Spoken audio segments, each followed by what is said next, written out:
Ang ulan ng tag-init ay bumuhos parang nagbuhos ng malungkot na luha. Ang dagundong ng kulog ay tila pumapailan lang, nilalamon maging ang ugong ng mga truck na nanggagaling sa highway ng daehan. Nakatayo ako sa malawak na kusina, nararamdaman ang lamig ng mga patak ng tubig na dumidikit sa makintab na mga tile. Ang bahay na ito, isang matibay na bahay na may bubong na malatay, nakapalit ng buong buhay kong pagtatrabaho sa ilalim ng araw. Bakit ngayon ay napakalamig nito? Ako si Mang Ben, 70 taong gulang, isang dating manggagawa sa konstruksyon na may mga kamay na kasing tigas ng balat ng puno ng mga kahoy na matatanda. Sa buong buhay ko, hindi ako natakot sa taas ng mga scaffolding. Hindi ako natakot sa matinding init ng Maynila. Ngunit ngayong gabi, habang nakatayo sa sarili kong tahanan, nararamdaman ko ang lamig na bumababa sa aking likod. Ang sanhi ng lamig na ito ay hindi mula sa ulan, kundi mula kay Rico, ang nag-iisang anak ko, ang aking pagmamalaki at ang aking kayamanan. Si Rico, ang aking anak na manager sa isang kumpanya sa Makati, na sa loob ng 2 taon ay nagdadahilan na abala para hindi umuwi tuwing anibersaryo ng kamatayan ng kanyang ina. Ngunit sa loob ng 3 linggo, bigla siyang dumating sa bahay. Bumalik siya na may kakaibang kabaitan. Kumuha siya ng Korean ginseng, ng yaman ng tsinelas na yaman ng daang hari. Pinuno niya ang refrigerator. Sinabi niyang gusto niyang bumawi. Gusto niyang palakasin ang aking katawan. Ang isang karaniwang ama ay iiyak sa kaligayahan. Ngunit ako, isang taong nakakita na ng iba't ibang klase ng tao sa daungan.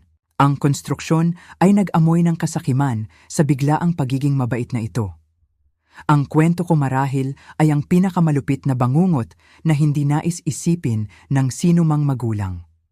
Ngunit bago tayo magpatuloy, siguraduhing nakasubscribe ka na sa channel at ipaalam mo sa amin sa comment section kung saan mo pinapanood ang video na ito. Nakatayo ako, nagpapainit ng pitsel ng tubig. Ang usok na nagmumula dito ay bumubuo ng isang bahagyang lumabo na sulok sa salamin ng bintana. Sa labas, ang gabi ay kasing dilim ng tinta, ginagawa ang salamin ng bintana na parang isang mapurol na salamin na nagpapakita ng mga pangyayari sa likuran ko. At doon, gumuho ang aking mundo.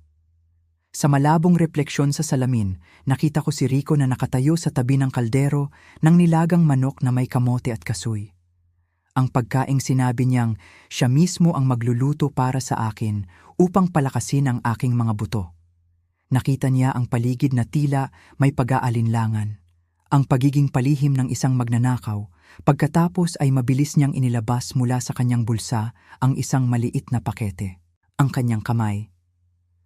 Ang mga mapuputing kamay na iyon na hindi pa kailanman humawak ng trowel ay ibinuhos ang pakete ng puting pulbos sa mangkok ng sabaw na nakalaan para sa akin. Kumirot ang puso ko. Sumakit ang dibdib ko na parang may humahampas ng martilyo. Hindi ako takot mamatay sa edad na ito, sa edad na 70. Ang kamatayan ay kasing gaan ng isang balahibo.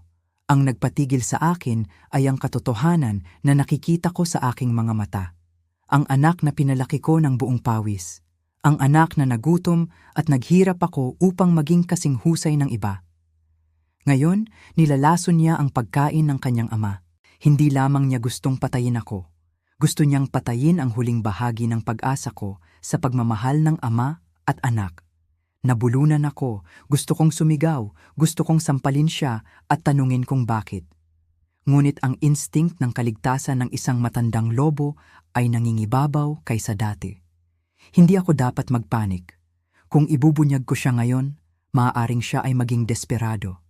Pinigilan ko ang sakit sa aking dibdib. Huminga ako ng malalim, sinikap kong huwag manginig ang aking mga balikat. Nagkunwari akong umuubo, ang ubo ng katandaan, ng sakit sa baga na dulot ng alikabok mula sa construction site, pagkatapos ay dahan-dahan akong humarap, ang aking mukha ay nanatiling kalmado, halos walang emosyon. Lahat ng aking pandama ay nakaunat na parang mga string ng gitara. Ang dulaan ng pagiging anak na ito, itatayo ko ito hanggang sa huli. Si Rico ay nagdala ng isang tray na gawa sa kahoy, inilagay ang 2 mainit na mangkok ng sabaw sa malamig na marmol na mesa. Ang amoy ng nilagang manok na may kasoy, ang amoy ng sibuyas na kumalat kasama ang manipis na usok na bumubuga. Dapat sana ay nagbigay ito ng init ng isang masayang hapunan ng pamilya. Ngunit para sa akin ngayon, ito ang amoy ng kamatayan. Kumain ka na, ama, para uminit. Ang sabi ni Rico, ang kanyang tinig ay matamis pa rin. Ang pang-industriyang tamis na ginagamit niya para makabenta sa mga kliyente. Naku, saan na yung paminta ko? Pamintang Pilipino na binigay ng kaibigan mo, nasa imbakan pa ng kotse, masarap yan sa manok. Sinabi niya habang binubuksan ang pinto papunta sa garahe kung saan nakaparada ang kanyang makintab na sasakyan sa ilalim ng malakas na ulan. Ang kanyang pagpunta para kumuha ng paminta ay tila hindi makatwiran, ngunit ito ang ginintuang oportunidad na ibinigay sa akin ng langit, o marahil ay ang huling paglalaro ng tadhana. Sa sandaling nawala ang kanyang likuran sa mabigat na pinto na gawa sa kahoy, ang espasyo sa kusina ay tila naubusan ng hangin, naiwan lamang ako at dalawang magkaparehong mangkok ng sabaw. 10 segundo lamang ako para pagpasyahan ang kapalaran ng aking ama at anak. Tumingin ako sa aking mga kamay malalaki at matitibay na kamay ng isang manggagawa na minsay humawak ng trowel, humawak ng mga brick upang magtayo ng maraming bahay para sa iba at nagtayo ng bahay na ito para sa kanya. Ngayon, ang mga kamay na iyon ay nanginginig. Hindi dahil sa katandaan, hindi rin dahil sa sakit na neurodegenerative na na-diagnose noong nakaraang taon. Nanginginig ito dahil sa sakit. Huminga ako ng malalim, pinigilan ang puso ko na dumudugo. Pagkatapos ay kumilos ako ng mabilis na parang isang matandang squirrel. Sa isang iglap, ang dalawang mangkok ng sabaw ay napalitan ng pwesto. Ang mangkok ng sabaw na nakita kong binuhusan niya ng lason ay ngayon nakalagay sa upuan kung saan siya karaniwang umuupo. Ang malinis na mangkok hinila ko patungo sa akin. Ginawa ko ang lahat ng iyon na may kakilakilabot na pagkamahinahon. Ang pagkamahinahon na nagligtas sa akin sa pinakamahihirap na panahon ng rationing. Ngunit hindi ko kailanman inakala na kailangan kong gamitin ito laban sa aking sariling laman at dugo. Narinig ko ang mga yapak ni Rico sa pintuan. Mabilis kong binawi ang aking kamay na natiling nakaupo na parang isang lumang estatwa nakatingin sa mangkok ng sabaw sa harap ko.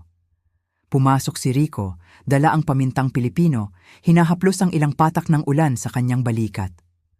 Umupo siya sa tapat ko. Ang kanyang mga mata ay hindi nakatingin sa kanyang mangkok, kundi nakadikit sa mangkok ng sabaw sa harap ko. Isang pagtingin na puno ng paghihintay, may halong takot ng isang taong unang beses sumubok. "Masarap yan para sa iyo, ama," sabi niya. Ang kanyang tinig ay bahagyang basag dahil sa tensyon. Hinawakan ko ang kutsara, nanginginig ang kamay ko. Sa pagkakataong ito, sinadya ko. Kumuha ako ng isang kutsara ng sabaw, dinala ito malapit sa aking bibig, ngunit ang aking mga mata ay nakaramdam pa rin ng tensyon sa kanyang paghinga. Bang! Nahulog ang kutsara, tumama sa gilid ng porcelain mangkok, na nagdulot ng nakakabinging tunog. Nanginig ang aking braso, ibinuhos ang sabaw, ang malinis na sabaw na inakala niyang may lason ay bumuhos sa mesa. Mainit na sabaw, maitim at makapal na kulay ng itim na beans at kamote ay kumalat sa puting mantel, tumalsik sa aking luma at kupas na pajama. "Naku!" sabi ko. Ang aking tinig ay nanginginig. Perpektong ginagampanan ng isang matandang lalaki na walang silbi. Napakatanga ko kamakailan, nahuhulog ang lahat, sayang naman. Nagmamadali akong kumuha ng tissue para punasan. Palihim kong tiningnan ang ekspresyon ni Rico. Sa kanyang mukha ay nagpakita ng pagkadismaya, halong pagkayamot. Kumunot ang kanyang mga kilay, bumubulong ng malakas. Siguro iniisip niya na ang plano ngayong gabi ay nabigo, ang lason ay natapon kasama ng mangkok ng sabaw. "Hayaan mo na, ako na ang maglilinis." "Ang lampa mo talaga, ama." Ang kanyang tinig ay magaspang, nagpapakita ng kanyang likas na pagiging walang pasensya. "Sabi ko na nga ba, hayaan mong pakainin kita, pero ayaw mo. Hayaan mong ako na ang bahala." Itinaboy ko ang kanyang kamay, nagkunwaring nasakta ng pagiging matanda. Binuhat ko ang walang laman na mangkok na may mga natirang sabaw, dinala sa lababo, ibinuhos ang natitira sa basurahan. Pagkatapos ay dumiretso ako sa malaking kaldero na nakalagay pa rin sa kalan. Kumuha ako ng isang bagong mangkok mula sa kaldero. Siguradong ligtas ang mangkok na ito. Bumalik ako sa hapagkainan, umupo at nagsimulang humigop ng malakas sa bagong mangkok ng sabaw. Kumain ako ng masarap, walang pag-aalinlangan. Kailangan kong kumain, kailangan kong magkaroon ng lakas upang matapos ang dulaang ito. Nakita ni Rico na kumakain ako ng bagong mangkok ng sabaw. Lumuwag ang kanyang mga kalamnan sa mukha. Huminga siya ng malalim. Sa isip niya, tiyak na iniisip niya na nabigo siya ngayon, natapon ang mangkok ng gamot, ngayon ay kumakain siya ng sabaw mula sa kaldero. Paano siya mamamatay? Sige na nga, maghihintay na lang siya sa ibang pagkakataon. Nawala ang kanyang pag-iingat, ang gutom na tiyan pagkatapos ng isang araw ng trabaho at pagpaplano ay nagsimulang mangibabaw. Tumingin siya sa mangkok sa harap niya. Ang mangkok na sabaw na sigurado siyang malinis, ligtas, dahil ang mangkok na may lason ay natapon na ng matandang lampa na iyon. Hindi niya alam na ang kapalaran ay nagpalit ng pwesto ng kamatayan sa loob lamang ng 10 segundo ng kanyang pag-alis. Sige na, ama, kumain ka na, gutom na rin ako, sabi ni Rico at inangat ang kanyang mangkok. Tumigil ako sa paggamit ng kutsara. Ang puso ko ay kumakabog sa aking dibdib. Pinapanood ang aking nag-iisang anak na isinusubo ang bawat kutsara ng nilason na sabaw sa kanyang bibig. Kumain siya ng masigasig, kumain ng mabilis na parang natatakot na maagawan ng bahagi. Sa bawat kutsara na nilulun niya, ang aking puso ay kumakirot sa sakit. Nakaupo ako habang pinapanood ang aking anak na nagpapakamatay gamit ang sariling bitag na inihanda niya para sa kanyang ama. Ngunit hindi ko pinigilan. Ang bahagi ng pagiging mapagbigay na ama sa akin ay namatay noong nakita ko ang puting pulbos na nahuhulog. Sa labas, ang kidlat ay humihiwa sa kalangitan ng gabi ng Maynila na nagpapaliwanag sa kanyang mukha habang kumakain siya ng busog. Hindi niya alam na ang kinakain niya ay hindi lamang lason, kundi pati na rin ang kanyang pagkatao, ang kanyang kinabukasan at ang huling bahagi ng pagmamahal ng ama at anak sa pagitan namin. Ang hapunan na ito ang magiging huling hapagkainan na siya ay magiging anak ko. Ang tunog ng kutsara na tumatama sa ilalim ng mangkok ay parang tunog ng kampana ng kamatayan. Bawat tunog ay tumatama sa aking sentido. Nakita ko si Rico na yumuyuko at humihigop ng bawat kutsara ng sabaw na siya mismo ang naglason. Ang aking puso ay hindi nakakaramdam ng kasiyahan, kundi isang pait na nakakabara sa lalamunan.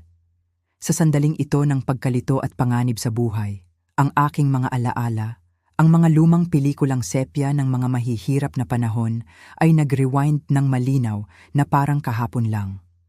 Ako ay nagmula sa Cebu, ang lupain kung saan kumakain ng bato ang mga aso. Kumakain ng bato ang mga manok, ang pawis na hindi pa tumutulo sa lupa, ay sumisingaw na dahil sa init at hangin. Pagkatapos ng 1975, napadpad ako sa Maynila na walang daladala at gutom na gutom. Panahon noon ng rasyon, ang panahon kung saan ang mga tao ay naghahati-hati sa bawat piraso ng kamote. Bigas na hinaluan ng mais, mas madalas pa kaysa sa bigas. Nagtrabaho ako bilang taga-bukid sa daungan. Matipuno ang balikat. Araw-araw akong nagbubuhat ng 1 toneladang karga sa aking likod kapalit lamang ng mga kupon at mga simpleng pagkain na mas maraming tubig kaysa sabaw. Sa gitna ng kahirapang iyon, nakilala ko si Maria, ang ina ni Rico. Siya ay isang guro sa elementarya, isang taga-Maynila, malumanay, mahinhin, ngunit ang buhay ay nagtulak sa kanya. Ang sweldo ng guro ay hindi sapat para sa kanya, kaya iniwan niya ang chalk at blackboard para magbenta ng loto sa gilid ng kalsada. Kami, 2 taong nagdurusa, ay nagtulungan upang mabuhay sa isang silid-tulugan na may sukat na halos 10 sa metro kwadrado sa Distrito B, tawaging silid para sa karangalan, ngunit sa katunayan ito ay 4 na pader na yari sa lata. Kapag umulan, tumatagos ang tubig. Kapag mainit, parang pugon. Ang tanging pag-aari ng aking mag-asawa noon ay isang kinakalawang na bisikleta na may tuwid na frame. Ang kadena ay napakalambot na 3 ikot ay 2 beses na nalalaglag. Ngunit sa bisikletang iyon, dinala ko si Maria sa bawat sulok at kanto ng lungsod na ito, kasama ang mga pangarap tungkol sa isang maliit na bahay kung saan hindi tatama ang ulan sa mukha at ang araw ay hindi makasusunog sa tanghaling tapat na pagtulog. Ang Diyos ay nagbigay sa atin ng pag-ibig, ngunit sinubok tayo sa mga anak. Taon kaming naglakbay, nagpagamot sa lahat ng dako, uminom ng lahat ng uri ng gamot na mula sa halaman at gamot na Tsino. Pumunta kung saan-saan sinabi, napakalaki ng gastos. May mga gabi na habang naririnig ko ang ulan na tumutulo sa bubong ng lata, si Maria ay umiiyak, basa ang kanyang damit sa aking balikat. Siya ay nalungkot dahil hindi siya makapagsilang ng isang anak para sa akin. Pagkatapos, dumating ang himala. Ang araw na sinabi ng doktor sa ospital ng Huyo na si Maria ay buntis. Ako, ang isang walang pinag-aralang lalaki, ay lumuhod sa pasilyo ng ospital at umiyak na parang bata nang ipanganak si Rico. Pinangalanan ko siyang Gia Bao. Gagamitin ko ang pangalang Rico upang mas Pilipino. Ang pangalang iyon ay nagsasabi ng lahat ng aking pagkatao, ang pinakamahalagang kayamanan. Siya ang ginto, ang perlas, ang kabayaran sa taong mahabang paghihintay, ang bunga ng mga patak ng pawis at luha noong panahon ng rasyon. Nakatingin sa maliliit na pulang nilalang na nasa duyan, ang maliliit na kamay na nakahawak sa aking daliri ng matandang kamay. Nagsumpa ako sa langit at sa lupa, sa mga ninuno. Hindi ko kailanman hahayaan ang aking anak na magdusa. Kahit na kailangan kong ibenta ang aking dugo, ang aking buto, bibigyan ko siya ng isang marangyang buhay. Ang pangakong iyon ang nagpabago sa akin mula sa isang taga-bukid patungo sa isang di mapapagod na baka. Iniwan ko ang daungan, lumipat ako sa pagiging manggagawa sa konstruksyon at pagkatapos ay kumuha ako ng mga kontrata. Ang mga tao ay natatakot sa taas, natatakot sa aksidente. Kinuha ko ang lahat ng mga mataas na konstruksyon nang walang safety harness. Ang mga tumpok ng konkreto na ibinuhos sa gitna ng matinding araw, sumugod ako na parang susunog na kaluluwa. Naaalala ko pa ang araw na ibinuhos ang pundasyon ng isang gusali sa Govap. Papalitan ko ito ng isang lokasyon sa Pilipinas, halimbawa sa isang konstruksyon sa Quezon City.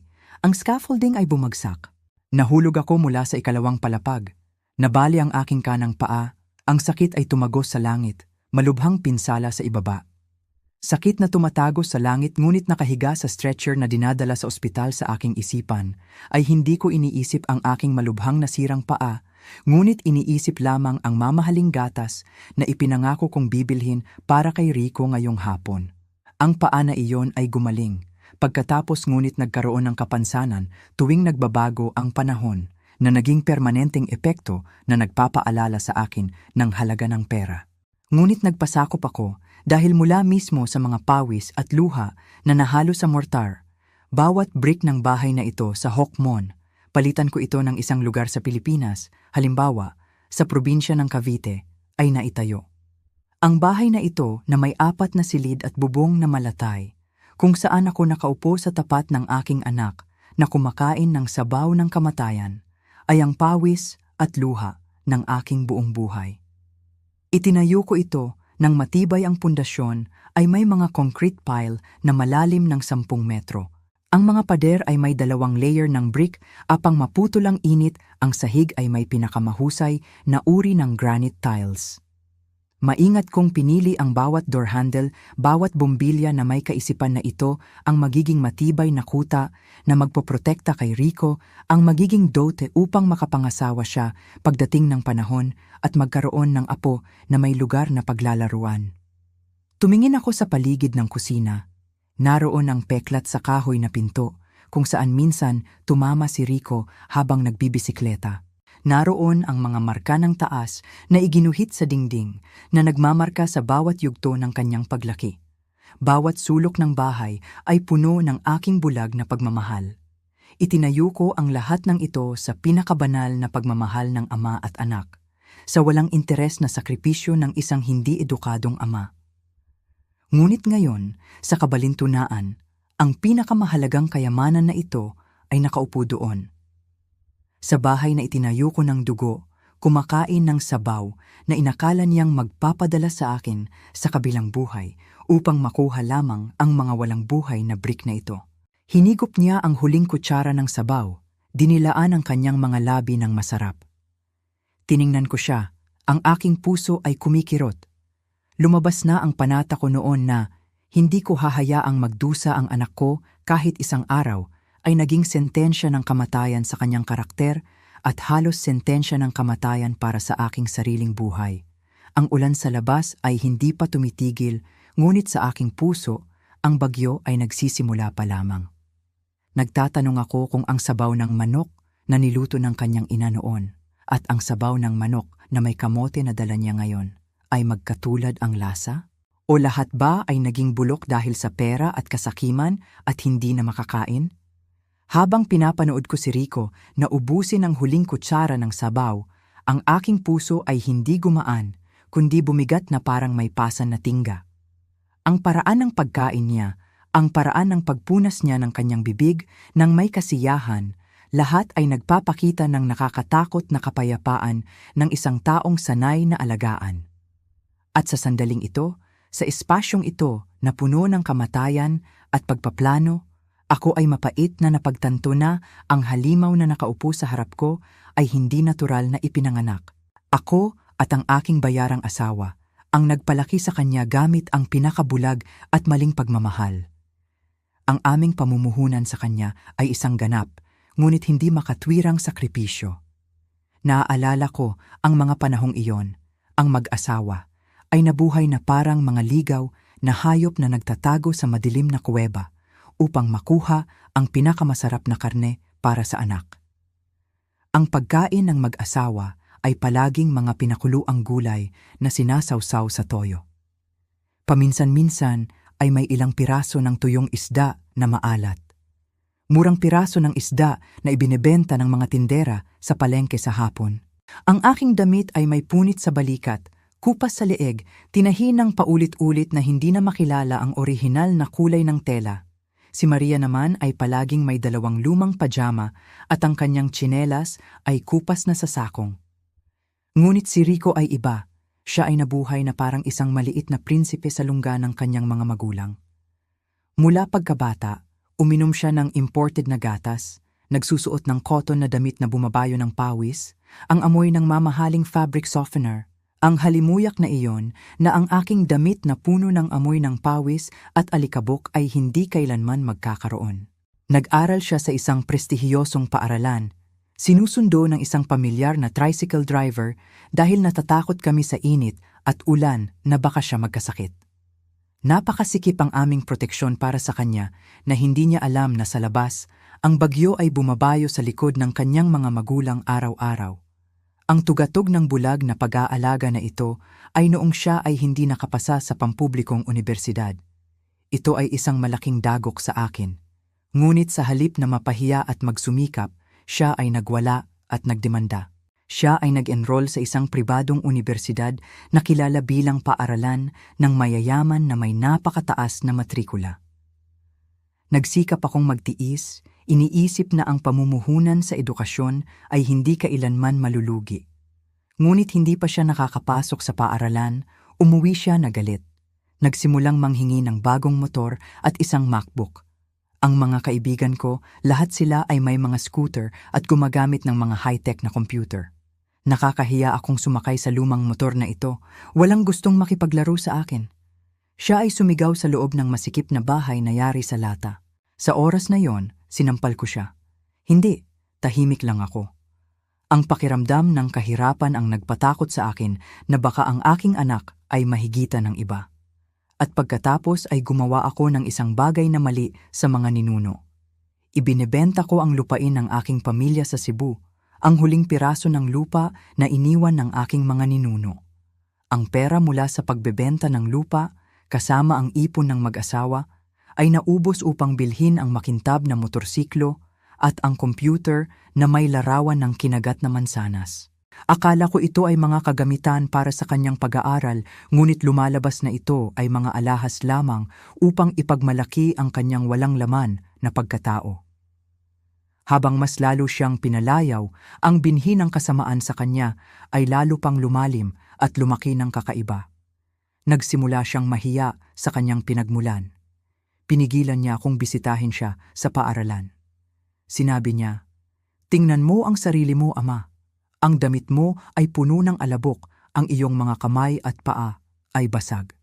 Kung makita ka doon, ang bantay ay itatapon ka, nakakahiya para sa akin." Sa mga pista, pagpupulong ng mga magulang o kahit na sa graduation ceremony, ang mag-asawa ay nakatayo lamang sa malayo, nagtatago sa likod ng mga puno, nakatingin sa kanilang anak na nakadamit ng graduation gown, nakangiti at nakikipag-usap sa mga kaibigan na mararangya.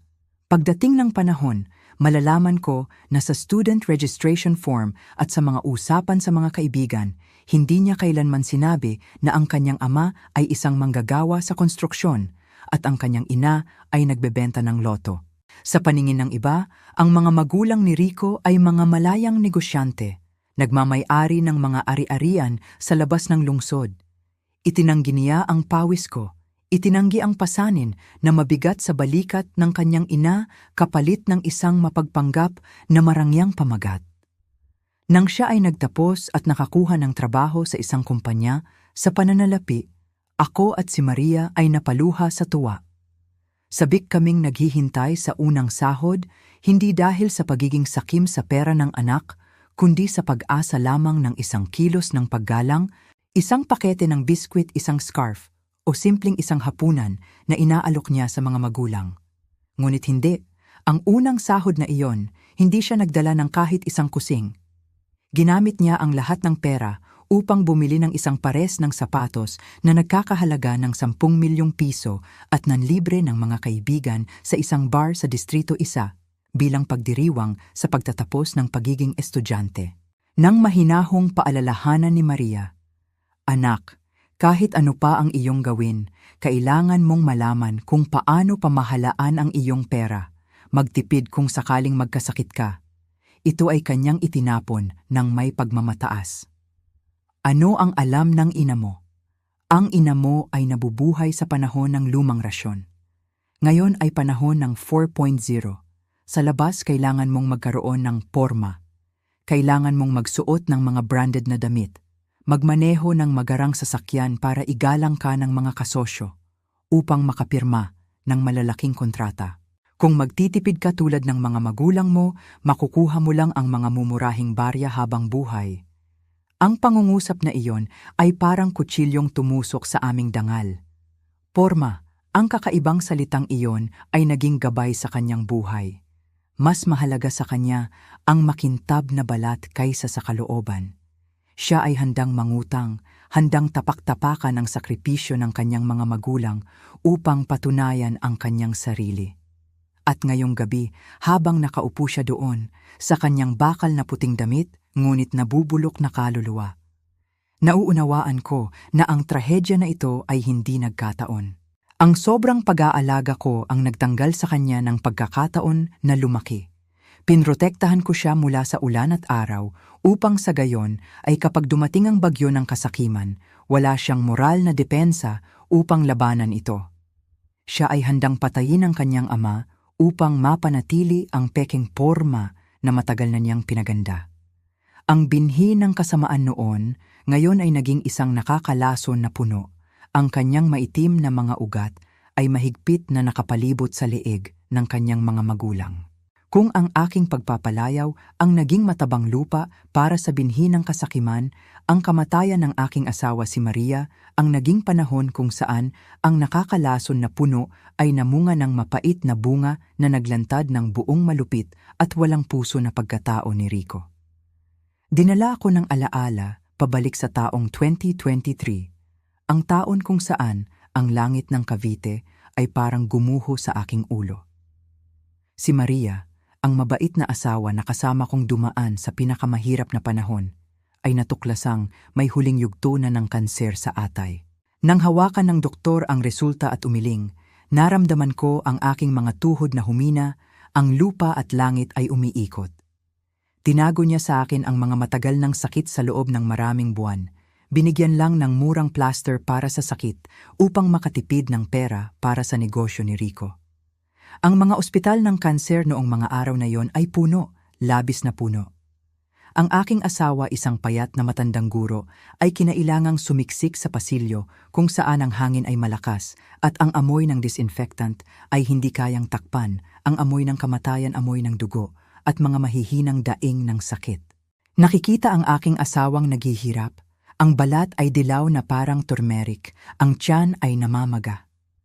Tinawagan ko si Rico na parang isang nalulunod na nakakapit sa poste. Tumawag ako hanggang sa maubos ang baterya. Ang mga mensahe ay napakahaba. Umaasa lamang na makapagsalita tungkol sa kanyang ina, hikayatin ang kanyang ina ng isang salita. Ngunit bilang tugon sa aking desperasyon ay ang katahimikan o maikling mga sagot.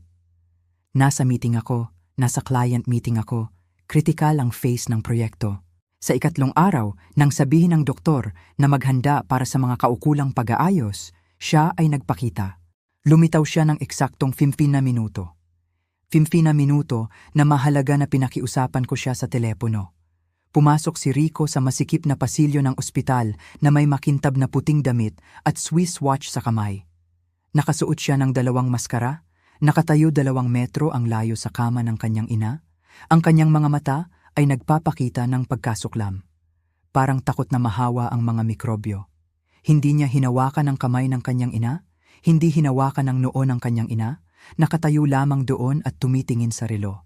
"Inay, magpagaling ka, busy ako," sabi niya. Ang kanyang tinig ay walang buhay na parang isang radyo. Si Maria, kahit na nahihirapan ng huminga, ay pilit na inangat ang kanyang katawan, ang kanyang malabong mga mata ay naghahanap sa mukha ng kanyang anak. Gusto niyang hawakan ang kanyang kamay, ang init ng anak na isinilang niya, ngunit umatras si Rico ng isang hakbang. "Aalis na ako, ang baho ng ospital, kakapit sa damit ko mamaya, hindi ako makakapagkita sa mga dayuhang kliyente. Mahalaga ang kontratang ito," sabi niya pagkatapos ay tumalikod at umalis, hindi na lumingon pa, naiwan ang kanyang matandang ina na inaabot ang kawalan, ang mga luha ay dumadaloy sa kanyang mga pisnging payat. Sa gabing iyon, pumanaw si Maria. Pumanaw siya sa isang gabing malakas ang ulan, tulad ng ngayong gabi, hindi niya nakita ang mukha ng kanyang anak sa huling pagkakataon. Ngunit ang pinakamasakit, ang nagpapahirap sa aking puso ay ang huling habilin ng kanyang asawa. Hanggang sa huling hininga, ipinagtanggol niya ang taong nag-iwan sa kanya. "Asawa ko, huwag mo siyang sisihin si Rico. Napakarami niyang trabaho, alagaan mo siya." Namatay siya sa bulag na pagpapatawad, habang ako naman ay namatay sa namumuukong pagkamuhi. Ang libing ng aking asawa pagkatapos ay isa pang trahedya ng pagkukunwari. Si Rico ang nag-asikaso, o mas tamang sabihin, naglabas siya ng pera para sa pinakamahal na serbisyo ng libing sa Maynila. Ang mga bandila ay nakaladlad sa langit. Ang mga trompeta at tambol ay malakas. Ang mga upuan at mesa ay marangya. Ang mga kabaong ay makulay. Ang mga tao sa labas ay humanga, nagsasabing si Maria ay mapalad, ang kanyang anak na matagumpay ay naglaan ng magandang libing. Ngunit hindi nila alam na ito ay isang walang kaluluwang libing na pang-industriya. Ginawa niya ito hindi dahil mahal niya ang kanyang ina, kundi upang ipakita sa kanyang mga kasamahan, sa kanyang boss, sa kanyang mga kaibigang maharlika na may mga sasakyang kotse na dumalaw. Ginawa niyang entablado ang pagkamatay ng kanyang ina upang ipakita ang kanyang yaman at pekeng kabanalan. Sa loob ng 3 araw ng libing, habang ako ay umiiyak hanggang sa manlabo ang aking mga mata, nakaupo sa tabi ng kabaong ng aking asawa, si Rico ay nakaupo sa isang sulok, hawak ang kanyang telepono. Akala ng lahat ay malungkot siya. Tinitingnan ng larawan ng kanyang ina, ngunit ako, sa isang pagkakataon ng pagbuhos ng tubig, ay nakasilip sa screen ng kanyang telepono. Tinitingnan niya ang presyo ng virtual currency at ang stock market board na berde at pula. Ang kanyang mga mata ay walang luha, paminsan-minsan ay ngumingisi siya ng isang ngiti o kumunot ang noo kapag nagbabago ang merkado, mas mahalaga sa kanya ang mga virtual na numero kaysa sa kaluluwa ng kanyang ina na nakahiga ng malamig sa kabaong. Ang kanyang kalupitan ay umabot sa sukdulan pagkatapos ng 49 na araw na pag-aalay para kay Maria. Habang ang usok ng insenso sa altar ng kanyang ina ay hindi pa nawawala, habang ang puntod sa libingan ay hindi pa tumutubo ang damo, si Rico ay umuwi at naglagay ng isang folder sa mesa. "Ama, ang bahay na ito ay malaki masyado, malungkot ka na lang mag-isa. Paano kung ipasa mo sa akin ang titulo ng lupa?" Nabigla ako. Nahulog ang tasa ng tsa sa aking kamay. "Ano ang sinasabi mo? Kailangan ko ng malaking kapital para sa negosyo. Isang pagkakataon sa 1,000 taon. Ipasa mo sa akin para mahipotetiko ko sa bangko. Kumuha ng 4 milyong piso para sa investment. Sa 1 taon lang, doble o triple ang balik. Pagkatapos ay dadalhin kita sa isang high-end na apartment, mas masaya kaysa dito sa lumang bahay." Sabi niya ng tuloy-tuloy. Ang kanyang mga mata ay nagniningning sa kasakiman kapag nabanggit ang pera. Hindi niya ininda na ang bahay na ito ay ang lugar kung saan niya inaalay ang kanyang ina, ang lugar kung saan nakaimbak ang mga alaala ng buong pamilya. Para sa kanya, ang bahay ay isang asset lamang, isang financial tool na kanyang isusugal sa mga sugal ng buhay. Sa pagkakataong iyon, matatag akong tumanggi. Sinabi ko, "Buhay pa ako at narito at hinihingi mo ang paghahati ng mana? Ang bahay na ito ay pawis ko. Ang alaala ng iyong ina, hindi ko ito ibebenta. Hindi ko ito kokontrahin." Umalis siya, isinara ang pinto, nagbitiw ng isang masamang salita, at alam ko mula sa sandaling iyon, sa kanyang paningin, hindi na ako ang kanyang ama. Naging hadlang na ako sa kanyang daan patungo sa pera. At ngayong gabi habang nakikita ko siyang nakaupo sa harap ko, malabo ang isip dahil sa gamot. Nauunawaan ko na ang planong paglalason sa mangkok ng sabaw na ito ay hindi bigla ang aksyon. Ito ang resulta ng isang serye ng mga malamig na kalkulasyon. Nagsimula ito mula sa araw na pinanood niya ang kanyang ina na malapit nang mamatay, natatakot na dumihan ang kanyang suit hanggang sa araw na hindi niya nakuha ang titulo ng lupa. Pinili niyang alisin ang hadlang na ako upang makuha ang tunay niyang sinasamba. Ang trahedya ng aking buhay ay hindi kahirapan, kundi ang pagsilang at pagpapalaki ng isang demonyo na nakasuot ng tao, isang taong ang puso ay tuluyang naubos ng kasakiman. Bumabalik sa kasalukuyan sa malamig na hapagkainan. Ang tunog ng ulan na bumabagsak sa bubong na lata ay parang orasan ng kapalaran na nagbibilang. Ang mangkok ng sabaw sa harap ni Rico ay natuyo na. Ang mga butil ng kanin, ang mga hibla ng masustansyang karne ng manok na may kamote ay ngayon ay naghahalo sa nakamamatay na puting pulbos sa kanyang tiyan, nagsisimulang gumapang sa bawat ugat ng dugo na tumatakbo patungo sa utak. Nakaupo ako sa tapat, ang aking kamay ay mahigpit na nakakapit sa kutsara hanggang sa ang aking mga buko ng daliri ay naging puti, humihinga ng pigil at naghihintay. Tahimik ang paligid, kaya naririnig ko ang magulong tibok ng aking puso at ang mabigat na paghinga ng aking anak. Impo minuto na ang lumipas, dino minuto na ang lumipas, ang epekto ng gamot ay mas mabilis kaysa sa inaakala ko. Hindi nito ginagawang gumuho ang tao kaagad, tulad ng sa mga pelikula. Ngunit ito ay kumakain ng kamalayan, ng dahan-dahan, malupit. Ang mga mata ni Rico, ang mga kumikinang na mata na karaniwang ginagamit upang linlangin ang mundo ay nagsisimulang lumabo. Ang kanyang mga talukap ng mata ay bumagsak, mabigat na parang may dagdag na timbang. Ang kanyang kamay ay bumagsak na may keng sa mangkok. Ang tuyong tunog ay umalingaw-ngaw sa 4 na pader. Nagbabala sa pagtatapos ng dula. "Bakit bigla akong inaantok?" Bulong ni Rico, ang kanyang tinig ay lumabo, ang kanyang dila ay nanigas. Inangat niya ang kanyang kamay upang kuskusin ang kanyang sentido, sinikap niyang iling ang kanyang ulo upang makakuha muli ng kalinawan, ngunit ang kanyang katawan ay nagtaksil sa kanya, ang kanyang buong katawan ay lumambot ng hina na parang isang puppet na naputol ang tali, dahan-dahang bumagsak sa malamig na marmol na mesa. Ito ay isang mataas na dosis ng pampatulog na may pinaghalong napakalakas na tranquilizer na narinig ko sa TV na nagbabala na madalas ibinebenta online. Ito ay nagdudulot sa biktima ng isang estado ng semi-consciousness na nawawala ng kakayahang lumaban at kontrolin ang kamalayan. Tinatawag nila itong estado ng katotohanan sa kawalan ng malay. Kapag ang balat ng katwiran ay nalalantad, ang tao ay magsasabi ng pinakamalalim, pinakamadilim na bagay. Alam kong dumating na ang pagkakataon, hindi ako dapat lumambot. Sumandal ako pasulong, tumingin ng diretso sa kanyang malabong, pulang-pula na mga mata, nagtanong ng mahina ngunit malinaw bawat salita. Rico, malaki ba ang utang mo?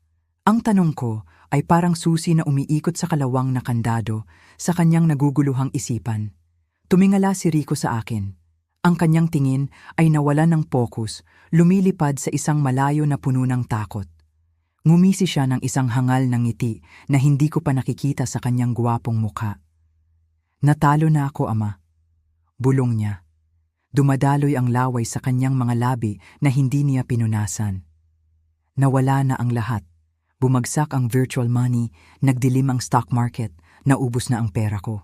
Sumikip ang puso ko. Lumalabas na ito ay ang sugal at ang pagtaya sa panahon ng teknolohiya. Magkano? Sabi ko, ang aking tinig ay nagpipigil. ₱250,000. Humikbi siya, ang kanyang mukha ay kumunot na parang bata na malapit ng umiyak. Pressure sa pagkakautang, may mga mafia na humahabol sa akin, nagtitext sila ng mga banta na mananakit sila. Alam nila ang opisina ko, alam nila ang bahay namin. Sabi nila, kapag hindi ako nagbayad, papatayin nila ako. ₱4,000,000. Ang malaking bilang na iyon ay parang bato na dumadagdag sa aking dibdib. Sa buong buhay ko, nagtrabaho ako sa ilalim ng araw at sa ilalim ng langit, nagtayo ng libu-libong bahay, ngunit hindi ko kailanman pinangarap ang halagang iyon. Gayunpaman, naubos niya ito sa mga virtual na numero sa isang iglap. Kaya kailangan ko ang bahay na ito. Patuloy kong tanong, ang aking tinig ay nanginginig sa sakit, hindi sa takot. Tumango si Rico. Isang walang malay na pagtango ng isang taong lasing sa gamot. At pagkatapos, ang pinakakasuklam-suklam, ang pinakamalupit na bagay na maaaring marinig ng isang ama mula sa bibig ng kanyang anak na isinilang niya. Kailangan kong ibenta agad, Ama. Kapag namatay ka na, saka ko maibenta. Ang kanyang tinig ay kalmado at malamig na parang nagkukwento. Matanda ka na, bakit ka pa nabubuhay at kumakain ng lupa? Sumama ka na kay nanay, matulog ka na lang tulad niya, tahimik iyon. Namanig ang aking tainga, dumaloy ang mainit na dugo sa aking utak. Hindi niya ako itinuturing na ama, itinuturing niya akong hadlang. Gusto niyang mamatay ako ng tahimik tulad ng aking asawa upang malaya niyang maibenta ang bahay na puno ng alaala upang iligtas ang kanyang duwag na buhay. Gusto mo akong patayin? Tinanong ko ang huling tanong. Ang aking mga mata ay puno ng luha ngunit nilunok ko ito pabalik. Tapos na ang lahat. Aniya, bumagsak ang kanyang ulo sa mesa, ang kanyang kamay ay gumagapang sa kawalan. Kapag nabenta ko ang bahay, babayaran ko ang utang ko, magsisimula ako ulit. Mahal mo ako, Ama. Isakripisyo mo na ako sa huling pagkakataon. Sakripisyo. Tinawag niya ang pagpatay na sakripisyo. Ang marangal na salita na ginamit ko upang turuan siya sa buong buhay ko. Ngayon ay binaluktot niya ito upang maging kutsilyo na tumutusok sa aking puso. Gusto niyang pigain ang huling patak ng dugo ng kanyang ama upang punan ang kanyang walang hanggang kasakiman. Tahimik kong inilabas ang luma kong cellphone mula sa aking bulsa. Ang aking matitigas na kamay ay pinindot ang pindutan ng recording na nakaset na mula nang kunin ko ang mangkok ng sabaw. Ang pulang tuldok sa screen ay kumikislap ng paulit-ulit, kinukuha ang bawat nakakatakot na pag-amin, bawat mabigat na paghinga ng mapaghimagsik na anak. Inilagay ko rin ang video recording mode, itinutok ang kamera sa kanya. Sa pamamagitan ng screen ng telepono, nakita ko ang isang demonyo na nagpapakita sa anyo ng isang tao na naghihingalo sa putik ng kasalanan. Bumubulong siya tungkol sa mga utang, tungkol sa mga banta ng mga gangster, tungkol sa plano na ibenta ang bahay pagkatapos ng aking libing. Nakakakontak na ako sa broker kahit 4.5 milyong piso ang benta, ibebenta ko agad. Ibig sabihin ay may pera agad. Pinatay ko ang telepono, ang recording at video ay ligtas na naisave, iyon ay matibay na ebidensya.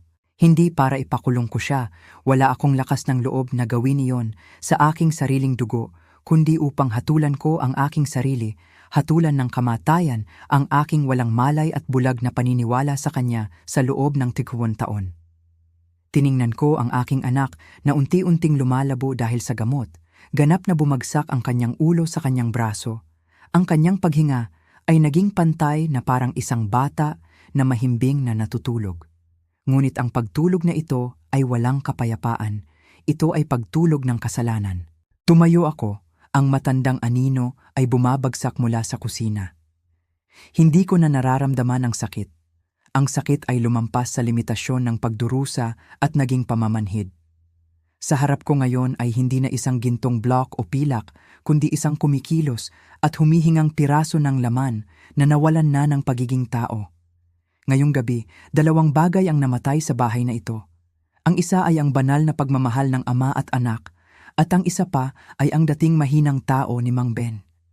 Inilagay ko ang telepono sa aking bulsa, naglakad patungo sa lababo, kumuha ng isang baso ng malamig na tubig. Panahon na upang gisingin siya at upang gisingin din ang aking sarili mula sa matagal at mapait na pagkakatulog sa loob ng ilang dekada. Ang baso ng malamig na tubig sa aking kamay ay ibinuhos ng diretso sa mukha ni Rico na may matatag na puwersa, walang awa. Arr! Ang malamig na tubig na tumalsik sa balat ay nagpapagulat kay Rico. Siya ay nagulat at bumangon. Ang survival reflex ng isang hayop na nakulong sa sulok ay nagbigay sa kanya ng pansamantalang panalo laban sa gamot. Umuubo siya, pinupunasan ang kanyang mukha. Ang tubig ay dumadaloy mula sa kanyang buhok pababa sa kanyang basang damit.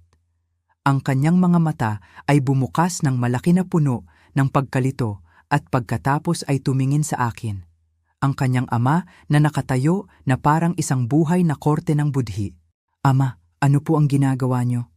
Bulol niya, ang kanyang mga ngipin ay nagbabanggaan dahil sa lamig at pagkabigla. Ako ay natutulog. Hindi ako agad sumagot. Nakatayo ako doon na nakatingin sa kanya na parang daga na lumabas mula sa imburnal. Ang aking awa ay naubos, naiwan lamang ang malamig na paghamak. Hinila ko ang upuan at umupo sa tapat niya, tuwid ang likod. Ang aking tinig ay mababa, ngunit malinaw ang bawat salita sa gitna ng tunog ng ulan sa gabi. Hindi ka natutulog, hinihintay mo akong mamatay. Napatulala si Rico. Ang kanyang mga pupil ay lumiit. Ang pagkaantok dulot ng gamot ay tila nabura ng matinding takot. Sinubukan niyang magsinungaling. Ang kanyang madulas na dila ng isang salesman ay umikot-ikot ng ilang mapagkunwaring pangungusap. Ngunit tinigil ko siya gamit ang aking kamay. Huwag ka nang magkunwari, tapos na ang dula. Itinuro ko ang walang laman na mangkok sa harap niya, ang mangkok na ubusin niyang kinain. Alam ko kung ano ang nasa loob nito at alam ko rin kung ano ang balak mong gawin sa matanda kong buhay na ito. Tumigil ako saglit, tumingin ng malalim sa kanyang mga mata upang ang katotohanan ay makapasok sa bawat nerve cell na tensyonado. Ngunit may isang bagay kang hindi alam, kumain ako ng sabaw mula sa kaldero habang ang mangkok na kinain mong ubos na ubos, pinupuri ang sarap, ay ang mangkok na inihanda mo para sa akin. Ang mangkok na may lason. Ang mukha ni Rico ay nawalan ng kulay. Mula sa pula ay naging puti, pagkatapos ay abo na parang kulay ng abo. Ang kanyang mga labi ay nanginginig, namumutla. Tumingin siya sa kanyang tiyan, pagkatapos ay tumingin sa akin. Ang kanyang mga mata ay puno ng matinding takot. Naintindihan niya na ang bitag na kamatayan na inihanda niya para sa kanyang ama. Ngayon ay siya mismo ang pumasok dito. Ama, totoo ba? Lason. Bulol siya, ang kanyang lalamunan ay naglalabas ng mga ungol na parang hayop na nasugatan. At pagkatapos, ang kaguluhan ay bumalot sa kanya. Sumugod siya, napaika-ika, patungo sa lababo. Isinubsob niya ang kanyang ulo sa lababo, ipinasok ang kanyang dalawang daliri sa kanyang lalamunan. Sinusubukang ilabas ang nakakalason na sabaw mula sa kanyang katawan. Uh! Ang tunog ng pagsusuka ay umalingaw-ngaw na pumunit sa katahimikan ng kusina. Isinukan niya ang lahat ng sabaw, manok, kamote, at maging ang huling piraso ng kanyang pagkatao. Ang maasim na amoy ng tiyan ay umaling-awngaw, nahalo sa amoy ng takot. Umupo ako sa aking kinatatayuan, tinitingnan ang nanginginig na likod niya, at ang aking puso ay nanatiling hindi nagbabago. Nagtataka ako kung nang ilagay niya ang gamot sa aking mangkok, naisip niya ba ang eksena kung saan ako ay maghihirap? O uupo siya at manonood sa akin na mamatay ng dahan-dahan na may ngiti ng kasiyahan dahil makakabayad na siya ng utang? Pagkatapos ng mahabang pagsusuka hanggang sa mawalan ng kulay, si Rico ay nanghina at bumagsak sa malamig na sahig na tile. Tumingin siya sa akin, ang mga luha at sipon ay dumadaloy. Ang kanyang anyo ay napakaawa na hindi mailarawan ng salita. "Ama, iligtas mo ako." Humingi siya ng tulong sa aking paa, dalawang kamay na nakayakap sa aking luma at kupas na pajama na dati niyang kinamumuhian. "Tumawag ka ng ambulansya, ama. Nagkamali ako. Ayoko pang mamatay, ama." Umiyak siya. Ang pag-iyak ng isang duwag na takot mamatay, hindi ang luha ng pagsisisi ng isang anak na nakakaalam ng kanyang pagkakamali. Nagmamakaawa siya sa taong 50 na minuto ang nakalipas ay ninanais niyang mamatay na lang. Ang kabalintunaan na ito ay mapait na nais kong tumawa, ngunit ang aking mukha ay matigas na parang bato. Tumingin ako sa aking anak, ang anak na itinuring kong parang itlog, inalagaan na parang bulaklak. Ngayon siya ay nakaluhod sa aking paanan, ngunit hindi upang humingi ng tawad, kundi upang humingi ng kaligtasan para sa kanyang mortal na katawan. Dahan-dahan kong inilabas mula sa aking bulsa ang isang nakatuping kopya ng titulo ng lupa. Ang bagay na mas hinahangad niya kaysa sa buhay ng kanyang mga magulang. Inihagis ko ang mga papel sa harap niya. Ang mga puting papel ay lumipad at nahulog sa basang sahig. "Gusto mo ito, di ba? Oh?" Tanong ko, ang aking tinig ay nagyayelo. "Gusto mong ipagpalit ang buhay kong luma kapalit ng mga papel na ito upang bayaran ang iyong mga kasalanan, hindi ba?" Tumingala si Rico sa mga papel pagkatapos ay tumingin sa akin. Ang kanyang bibig ay nanginginig at hindi makapagsalita. "Tingnan mo ng mabuti, Rico. Ito ang aking dugo. Ito ang mga buto ng iyong ina. Ito ang mga araw na kumakain ako ng kanin na may tubig. Ang iyong ina ay nagutom nagbenta ng loto. Ngunit naglakas loob kang isugal ito sa mga virtual app, mga numero ng sugal sa internet." Tumayo ako. Itinaboy ang kanyang mga kamay na nakakapit sa aking paa. Ang kilos na iyon ay kasing linaw ng pagputol ng isang bulok na bukol. "Ama, nagkamali ako. Iligtas mo ako. Ang gamot ay gumagana na. Nahihilo ako." Bulong niya, ang kanyang mga mata ay unti-unting lumalabo dahil sa gamot. Tiningnan ko siya, ang aking mga mata ay wala ng galit, tanging awa na lamang para sa isang naligaw na buhay. "Huwag kang mag-alala, hindi ka mamamatay," sabi ko nang may kakaibang kapayapaan. Nag-Google ako. Ang ganitong uri ng gamot na binibili mo online ay maximum lang na mataas na dosis ng pampatulog na may mga halong sangkap. Magpaptulog ka ng mahimbing sa isang araw, susuka ka at magiging malabo ang isip ngunit hindi sapat upang patayin ang isang malusog na kabataan tulad mo kaagad. Nang marinig ito, si Rico ay huminga ng maluwag. Ang kanyang katawan ay bumagsak sa sahig dahil sa ginhawa. Nakaligtas siya. Ngunit hindi ko siya pinasaya ng matagal. Yumuko ako at lumapit sa kanyang mukhang namumutla dahil sa pagsusuka. Bumulong ako ng huling hatol, isang hatol na mas mabigat pa kaysa sa pisikal na kamatayan. Ang gamot na iyon ay hindi ka mapapatay.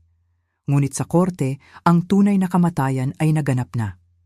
Itinuro ko ang kanyang kaliwang dibdib, kung saan ang puso ay tumitibok ng mabilis dahil sa takot. Ang iyong pagkatao ay patay na at ang aking anak na si Rico ay patay na ngayong gabi. Tumingin siya sa akin na may pagkalito, ang kamakailang ginhawa ay biglang nawala, pinalitan ng isang malabo ngunit mas matinding takot. Naintindihan niya na kahit mabuhay siya, nawala na ang lahat, nawala ang ama, nawala ang bahay, at nawala ang kanyang karapatan bilang tao. Ang ulan sa labas ay tila bumigat, nililinis ang alikabok ng lungsod, ngunit hindi kayang linisin ang putik ng kasalanan sa kusina na ito. Tumayo ako ng tuwid, iniwan siya doon sa gitna ng magulong mga papeles, bumalik sa aking silid. Mahaba ang gabing ito at kailangan kong maghanda para sa isang araw na wala na siya. Si Rico ay nakahiga na parang isang tambak ng basahan sa basang sahig. Ang kanyang mga mata ay nakatingin pa rin sa pintuan, natatakot sa tunog ng sirena ng pulis. Akala niya tatawag ako sa 113. Akala niya itatapon ko siya sa kulungan upang bayaran ang kasalanang ito, ngunit nagkamali siya. Tiningnan ko ang telepono sa mesa, ang screen ay madilim. Hindi ako tumawag sa pulis, hindi dahil gusto kong takpan ang krimen o dahil sa kaunting awa. Hindi ako tumawag dahil ayokong ang angkan na ito ay magkaroon pa ng isang nakakahiya at nakakabahalang maskara. At higit sa lahat, napagtanto ko na ang bilangguan na may 4 na pader ng semento at libreng pagkain ay isang napakagaan na parusa kahit isang ligtas na kanlungan para sa kanya. Sa oras na ito sa kulungan, makakatakas siya sa mga malupit na nagpapautang. Sa kulungan, magkakaroon pa siya ng titulo bilang aking anak at pag-asa na paglabas ay magkakaroon pa ng matutuluyan. Hindi, bibigyan ko siya ng mas malupit na parusa, kalayaan sa gitna ng mga lobo. Lumapit ako, tumingin sa aking anak na isinilang ko. Ang aking tinig ay parang hangin na dumadaan sa siwang ng pinto. Hindi ako tatawag sa pulis. Ayokong ang kaluluwa ng iyong ina ay mapahiya sa kabilang buhay dahil sa pagkakaroon ng anak na kriminal. Nang marinig ito ni Rico, ang kanyang mga mata ay nagniningning sa isang maliit na pag-asa. Siya ay bumangon, naghandang magpasalamat, naghandang mangako na babaguhin niya ang kanyang buhay. Ngunit agad kong pinatay ang pag-asang iyon. Ngunit hindi na rin ako ang iyong ama. Itinuro ko ang kisame sa mga chandelier na maingat kong pinunasan tuwing bagong taon. Ang bahay na ito, bawat brick, bawat sako ng semento ay pawis ko. Mga gabi na ang iyong ina ay hindi nakatulog upang kumita ng dagdag na pera para sa mesa. Gusto mong ibenta ito upang bayaran ang iyong mga utang sa sugal, paglalaro at paglulubog. Gusto mong ipagpalit ang pawis at luha ng iyong mga magulang para sa mga virtual na numero. Tumawa ako nang may mapait na pagtawa sa aking kaibuturan. Hindi mo ito kailanman makukuha. Bukas ng umaga ay maglalagay ako ng karatula na ibinebenta ang bahay. Nagbago ang mukha ni Rico. Ama, saan ako titira kung ibenta mo ang bahay? Ama, nasaan ka? Hindi na yung problema mo. Itinaboy ko siya. Ibenta ko ang bahay na ito ng 4.5 o 50 milyong piso. Hindi ko alam. Gagamitin ko ang perang iyon upang bayaran ang lahat ng aking mga utang sa buhay, mga utang sa mga kapitbahay. Ang natitira. Huminto ako, tumingin ng diretso sa kanyang mga mata, binibigyang diin ang bawat salita. Magrerehistro ako sa pinakamataas na uri ng nursing home sa Tagaytay. Babuhayin ko ang aking mga huling araw para sa aking sarili. Ang bagay na nakalimutan kong gawin sa loob ng 30 taon dahil sa pag-aalaga sa iyo. Ang natitira ay ibibigay ko sa mga ulila. Napatulala si Rico na parang hindi makapaniwala. Ama, mas gugustuhin mo pang ibigay sa mga hindi mo kamag-anak kaysa sa sarili mong anak? Oo, sumigaw ako. Ang galit na matagal ko nang pinigilan ay sumabog. Mas gugustuhin ko pang ibigay sa mga batang walang ama o ina doon. Nais nila ng isang tahanan. Nais nilang mag-aral. Nais nilang magmahal ng mga magulang. Samantalang ikaw, mayroon kang lahat ngunit itinapon mo ito sa basurahan. Hindi ka nakarapat-dapat na makatanggap ng kahit isang sentimo mula sa matandang katawan na ito. Pagkatapos ay pumasok ako sa silid tulugan, kinuha mula sa ilalim ng aparador ang isang luma at kupas na backpack. Iyon ang kupas na backpack na ginamit ko noong mga araw na ako ay isang manggagawa. Noong panahon na kumakain kami ng mais na may kamote. Naghulog ako ng 2 set ng damit niya, naghulog din ng isang tuwalya. Binuksan ko ang wallet, kumuha ng 2 milyong piso, ang huling cash na natitira sa bahay. Pinulupot ko ang ilang perang papel at inilagay sa bulsa ng backpack. Kunin mo. Ihinagis ko ang backpack sa kanya. Ito ang mana ko sa iyo. 2 milyong piso. Sapat na pamasahe para pumunta kahit saan mo gusto at sapat na para sa ilang murang pagkain.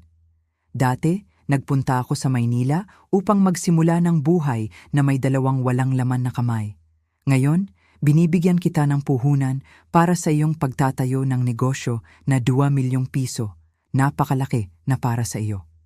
Hinawakan ni Rico ang backpack, nanginginig ang kanyang mga kamay. Tiningnan niya ang maliit na halaga ng pera pagkatapos ay tumingin sa akin na may matinding takot. Naintindihan niya na ang huling kalasag sa kanyang buhay ay nawasak na. Wala ng bahay, wala ng pera, wala ng ama, tanging ang utang na 4 milyong piso at ang mga gangster sa labas. Nanay, huwag mo akong paalisin. Hinabol niya ako at hinawakan ang aking paa. Ang kanyang luha at sipon ay kumalat. Dumihan ang aking pajama. 2 milyong piso, paano ako mabubuhay? Sa labas, papatayin nila ako. Ama, nagmamakaawa ako sa iyo, iligtas mo ako sa huling pagkakataon. Maghuhugas ako ng plato, magbubuhat ako ng mga kargamento para bayaran ang utang mo. Bitawan mo. Malamig kong binawi ang aking paa, ngunit mahigpit siyang kumapit na parang isang gutom na linta. Paano mo kaya makikita ang iyong anak na mamatay? Ina, ikaw na nabubuhay at namatay ng may banal na kapangyarihan, sabihin mo sa ama na iligtas ako. Nang banggitin ang aking yumaong asawa, kumulo ang aking dugo. Huwag mong banggitin ang iyong ina sa marumi mong bibig. Ginamit ko ang lahat ng aking lakas upang itulak siya ng malakas sa balikat. Ang sipang iyon ay ang sipat ng desperasyon, ng paghihiwalay. Si Rico ay bumagsak sa sahig. Ang kanyang likod ay tumama sa gilid ng mesa.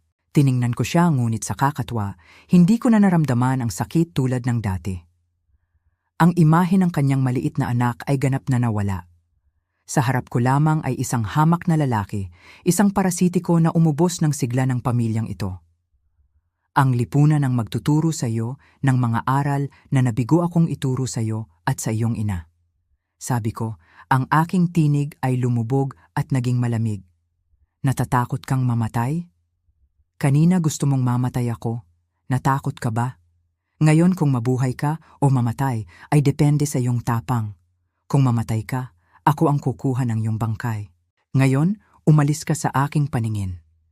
Naglakad ako patungo sa pangunahing pinto. Binuksan ng maluwag ang mabigat na bakal na pinto. Ang hangin at ulan ay pumasok ng malamig at basang-basa ang sahig. Nakatayo ako doon, itinuturo ang madilim na gabi. Umalis ka na. Si Rico ay bumangon na hirap, hawak-hawak ang lumang backpack, tumingin sa akin sa huling pagkakataon na may mga mata ng pagkamuhi, pagmamakaawa at paghihiganti. Ngunit ang tugon ay ang aking walang emosyong mukha na parang bato. Lumabas siya sa pinto, ang kanyang paglalakad ay nanginginig at nag-aatubili. Naghihintay siya ng isang tawag pabalik. Naghihintay siya ng isang paglambot ng matandang ama. Ngunit walang tawag na dumating. Nang ang kanyang anyo ay nawala sa likod ng bakal na gate, mabilis kong isinara ang pinto. Ang tunog ng trangka ay tumunog na catch na tuyo.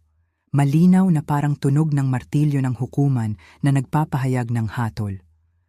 Bumagsak ako sa malamig na pinto, dahan-dahang bumaba sa lupa. Hindi ako umiyak. Ang luha ng matatanda ay bihira at naubos ko na ang lahat sa mahabang gabi ng pagkakasakit ng aking asawa. Ngayon, sa aking puso, mayroon lamang isang malawak at walang laman na espasyo. Pinatalsik ko ang pinakamalaking kayamanan ng aking buhay sa labas ng bahay.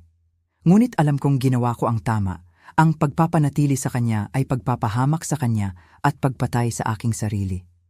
Ang pagputol ng bukol ay masakit, ngunit ito ang tanging paraan upang mabuhay ang natitirang bahagi ng katawan.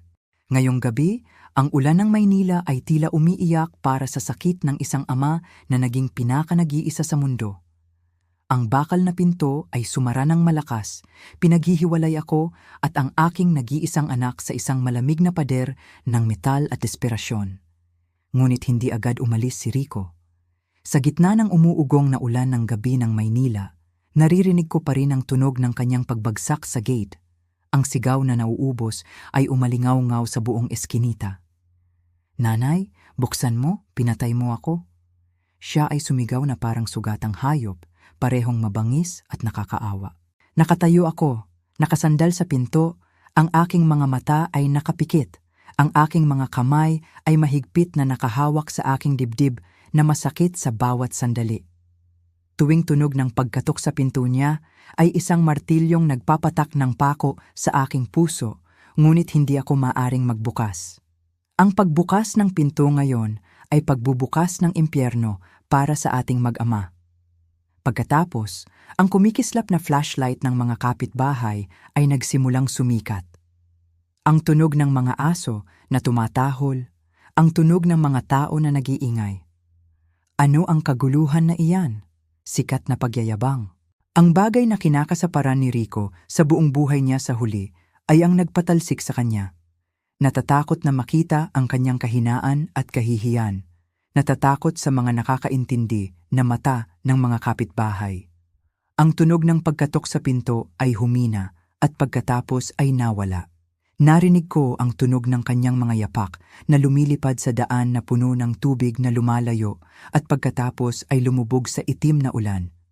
Umalis na siya. Ang bahay ay biglang nahulog sa nakamamatay na katahimikan. Umupo ako sa sahig, nakatingin sa walang laman na bakuran. Ngayong gabi ang pinakamahabang gabi sa aking buhay, ngunit ito rin ang gabi na pinakamahusay akong nakatulog pagkatapos ng maraming taon ng pag-aalala. Dahil alam ko na bukas kapag sumikat ang araw, hindi na ako mabubuhay para sa iba. Kinabukasan, nagising ako ng maaga habang ang langit ay nababalutan pa ng hamog. Hindi ako gumawa ng tsaa tulad ng dati, ngunit kinuha ko ang telepono at tinawagan agad ang real estate broker sa kanto at ang aking pribadong abogado. Ang aking tinig ay matatag at tiyak. Ibenta agad ng 4.5 milyong piso, cash, notaryo sa araw na ito. Ang broker sa kabilang linya ay nag-alinlangan. "Mang Ben, masyadong mura ang presyo na ito. Ang lugar na ito ay tumataas, dapat ay 5 milyong piso pa. Hindi ko kailangan ng presyo, kailangan ko ng bilis." Pinutol ko siya. "Ayusin mo ang mga papeles. Sino ang magbabayad muna? Sa kanya ko ibebenta." Ayokong makialam. Natatakot ako na kung mahuli ako ng isang araw, ang aking determinasyon ay manghina o darating ang mga nagpautang kay Rico. Kailangan kong putulin ang huling tali ng pagkakaugnay sa lalong madaling panahon. Habang hinihintay ang mamimili na tumingin sa bahay, sinimulan kong linisin ang nakaraan.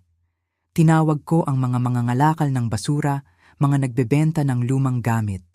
Ang TV, refrigerator, sopa na marangya na pilit na pinabili ni Rico para sa mga bisita. Ang malambot na kutsyon na kinahihigan niya hanggang tanghali. Ibenta ko ang lahat sa mababang halaga. Ang bahay ay unti-unting nawawalan ng laman. Pumunta ako sa pader malapit sa kusina, kung saan may mga marka na sumusukat sa taas ni Rico mula 3 taong gulang hanggang 18 taong gulang. Tiningnan ko ang malabong mga marka ng lapis, ang mga numero na dating ipinagmamalaki kong ipinapakita sa mga bisita. Kumuha ako ng natitirang puting pintura mula sa imbakan, ibinabad ang brush at gumawa ng isang matatag na guhit ng puting pintura upang matakpan ang mga inosenteng alaala na iyon. Pininturahan ko ito ng paulit-ulit hanggang sa ang pader ay naging makinis, malamig, walang bakas ni Rico. 2 bagay lamang ang itinago ko. Ang larawan ni Maria na nakangiti ng mahinahon at ang natatanging set ng tsaa na may basag na spout, ang tanging alaala mula noong kami ay nasa kwarto sa Distrito B. Lahat ng iba pa sa akin ngayon ay basura lamang mula sa isang panahon ng pagkaligaw. Sa hapon na iyon, ang proseso ng pagbili at pagbebenta ay natapos ng nakakagulat na mabilis. Ang mamimili ay isang batang mag-asawa. Tuwang-tuwa sila dahil nakabili sila ng matibay na bahay sa magandang presyo. Hawak ang bank card na may 4.5 milyong piso sa kamay, hindi ako masaya o malungkot. Pakiramdam ko ay magaan. Isang kakaibang gaan na parang natanggal ang 1,000 kilong bato na dumadagdag sa aking dibdib. Ginamit ko ang maliit na bahagi ng perang iyon upang bayaran ang mga bayarin sa kuryente, tubig at utang na kabutihan sa ilang mga kapitbahay na tumulong sa akin noong nagkasakit si Maria. Hindi ko gustong magkaroon ng utang kaninuman pag-alis ko. Gusto kong umalis na malinis tulad ng paraan ng aking pamumuhay sa buong buhay ko. Ang susunod na patutunguhan ko ay hindi isang kondominium o isang paupahang bahay. Nagtaksi ako diretso sa Luzon patungo sa isang eco-resort na nakatayo sa gitna ng burol sa Baguio. Matagal ko nang hinanap ang lugar na ito, isang lugar para sa mga matatandang nag-iisa ngunit may pera, isang lugar na may katamtamang klima at ganap na kapayapaan. Naglagay ako ng pirma sa lifetime contract, nagbayad ng malaking halaga upang matiyak na ako ay aalagaan hanggang sa aking huling hininga. Bumili ako ng aking sariling pagsasaayos, isang pagtatapos na ako mismo ang sumulat, hindi naghihintay sa awa ng isang hindi mapagmahal na anak. Ang natitirang pera ay higit pa sa 3 milyong piso. Gumawa ako ng isang bagay na kung malalaman ni Rico, tiyak na magagalit siya hanggang sa mamatay. Pumunta ako sa isang village para sa mga batang nangangailangan ng tulong. Ang direktor ng village ay tumingin sa akin, isang matandang lalaki na nakasuot ng simpleng damit, maitim ang balat, na may pag-aalinlangan sa kanyang mga mata nang sinabi kong gusto kong magbigay ng donasyon. Ngunit nang ilagay ko ang savings book sa pangalang Maria Scholarship Fund sa mesa, siya ay nabigla. "Bakit mo ginagawa ito, sir? Hindi mo ba ito iiwan sa iyong mga anak?" Tanong niya. Ang kanyang tinig ay nanginginig sa emosyon. Tumingin ako sa bakuran kung saan ang mga ulila ay naglalaro ng football. Ang masayang tawanan ay umalingaw-ngaw sa paglubog ng araw. "Mayroon akong isang anak," sabi ko. Ang aking tinig ay bumaba. Binigyan ko siya ng lahat ngunit itinapon niya ang lahat. At ang mga batang ito, wala silang kahit ano kaya umaasa akong mapapahalagahan nila ang anumang ibinigay sa kanila. Nais ko ang perang ito, pawis at luha ng aking mag-asawa, upang magamit upang palakihin ang mabubuting binhi sa halip na pakainin ang isang halimaw. Ito ang paraan ko ng paghingi ng tawad kay Maria at ito rin ang paraan ko ng paghihiganti sa buhay ng buong karangalan. Pagkatapos ng lahat, sumakay ako sa bus pauwi sa Baguio habang papalubog na ang araw. Ang cellphone sa aking bulsa ay tumutunog ng paulit-ulit. Kinuha ko ito upang tingnan ang dos-dosenang mga mensahe mula sa mga kakaibang numero, ngunit alam kong sigurado kung kanino ito galing. Unang mensahe: "Ama, iligtas mo ako. Nahuli nila ako. Banta nila na puputulin ang aking mga daliri. Nabenta mo na ba ang bahay? Ipadala mo sa akin ang pera kaagad." Ang banta ay desperado. Pangalawang mensahe: "Ama, gutom na ako. Hindi pa ako nakakain mula kahapon. Kaya mo bang hayaang mamatay ako sa gutom? Kahit 500,000 peso lang ang ipasa mo." Ang mapagpakumbabang pagmamakaawa. Pangatlong mensahe: "Ikaw ay isang malupit na tao. Ikaw ang ama na ganito ang trato sa iyong anak? Itabi mo ang perang iyan at dalhin mo sa libingan. Sumpain kita." At sa wakas ay lumabas ang tunay niyang pagkatao. Ang sukdulang kawalang galang. Nagbasa ako ng mabilis sa bawat linya. Ang aking mukha ay hindi nagbago, walang sakit, walang galit. Ang aking puso ngayon ay kasing tigas ng takong ng mga araw ng pagtatrabaho sa konstruksyon. Ang mga mensaheng ito ay hindi mga salita ng aking anak kundi ang sigaw ng nakaraan na aking pinutol. Tinanggal ko ang takip ng telepono, inalis ang lumang SIM card. Crack! Binali ko ang maliit na piraso ng plastik, itinapon ito sa labas ng bintana ng bus. Nahulog ang SIM card sa kalsada, nahalo sa alikabok at ingay ng mga sasakyan. Tapos na. Binura ko ang pag-iral ni Rico sa aking buhay. Wala nang numero ng telepono para makontak siya, wala nang address para mahanap niya, wala nang matandang ama na mapagkakatiwalaan at magagamit niya. Mula sa sandaling ito, si Mang Ben, ang mapagpakumbabang ama, ay namatay na. Naiwan lamang si Mang Ben, isang malayang tao na naghahanap ng kanyang sarili sa pagtanda. Ang bus ay umandar papunta sa Highlands, iniiwan sa likod ang kumikinang na lungsod na puno ng mga apoy, iniiwan maging ang aking anak na minahal ko ng higit pa sa aking buhay. Ipinikit ko ang aking mga mata, huminga ng malalim Ang amoy ng pine ay pumasok mula sa bintana. Sa unang pagkakataon, naramdaman ko na ako ay tunay na nabubuhay. Ang bagyo ay sinalubong ako ng mga umaga na puno ng hamog. Ang lamig ay nakakabigla ngunit kaaya-aya. Ganap na naiiba sa lamig ng puso ng tao sa maingay na lungsod. Ang bagong buhay sa eco-resort ay nagsimula ng tahimik, ngunit puno ng sigla na inakala kong nawala ko na noon pa. Sa edad na 70, sa unang pagkakataon, hindi ko na kailangang bumangon na may alalahanin kung ano ang kakainin ni Rico ngayong araw. Kung uuwi ba siya, kung gagawa na naman ba siya ng utang. Bumabangon ako dahil sa huni ng mga ibon sa labas ng bintana na nakatanaw sa mga burol na may malalagong puno. Dito, ako, si Mang Ben, ang dating walang pinag-aralang manggagawa sa konstruksyon, ay nagsisimulang matuto ng mga bagay na hindi ko kailanman pinangarap. Sumali ako sa mga klase ng sayaw para sa mga matatanda. Ang mga paa na sanay lamang umakyat sa scaffolding, lumubog sa putik, ngayon ay nagsasanay ng maingat na pagsunod sa ritmo ng slow dance. Sa una ay nahihiya, mahiyain at matigas, ngunit unti-unti kong natagpuan ang kasiyahan sa bawat ritmo ng musika. Naglalaro ako ng chess kay G, H, and si Kenan Kiskas, isang retiradong guro. Siya ang nagturo sa akin na ang buhay ng isang tao ay parang isang laro ng chess.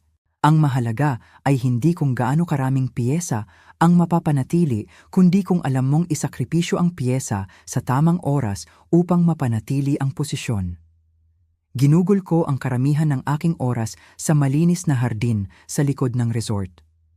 Nagbubungkal ako ng lupa, nagpupunla, nagdidilig.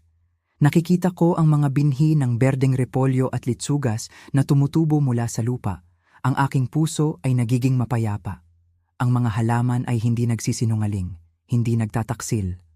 Kung paano mo sila inaalagaan, ganon din ang ibabalik nila sa iyo na masarap na bunga. Sila ay patas at mabait kaysa sa mga tao o hindi ba babasa?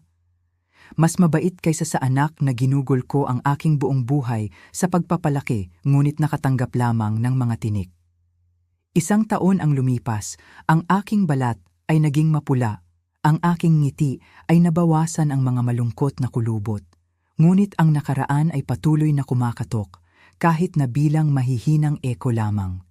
Isang hapon sa pagtatapos ng taon, ang aking malayong pamangkin mula sa Maynila ay naglakbay upang bisitahin ako. Dala ang isang basket ng mga prutas sa bagong taon at mga balita na sinadya kong kalimutan. Nag-alinlangan siya ng matagal bago maglakas loob na ikwento ang tungkol kay Rico. Kuya Rico ay napakahirap, Mang Ben. Sabi niya, tinitingnan ang aking ekspresyon ng mukha. Ang mga nagpautang ay kinuha na ang lahat. Hinahabol siya ng mga gangster kaya siya ay nagtatago. Narinig ko, hawak ang mainit na tasa ng tsaa sa aking kamay, ang usok ng tsaa ay lumulutang sa harap ko. Naririnig ko ang tungkol sa aking marangyang anak na dating nagmamaneho ng SH, nagsusuot ng Italian suit. Kinamumuhian ang amoy ng pawis ng kanyang ama. Ngayon ay nagtatrabaho bilang taga-bukid tulad ng ginawa ko, 40 taon na ang nakalilipas upang palakihin siya. Ang aking puso ay naging kalmado na parang ibabaw ng lawa sa taglagas. Hindi ako natutuwa bilang isang ama. Sino ang magiging masaya kapag ang kanyang anak ay nahihirapan? Ngunit hindi rin ako nalulungkot, hindi nasasaktan na gusto kong tumakbo upang iligtas siya tulad ng dati. Ang pakiramdam na iyon ay kakaiba. Ito ay ganap na pagtanggap. Ito ang batas ng sanhi at bunga. Anak, uminom ako ng tsaa, ang aking tinig ay kalmado. Noong araw, ibinenta ko ang aking lakas upang maging isang hari ang aking anak.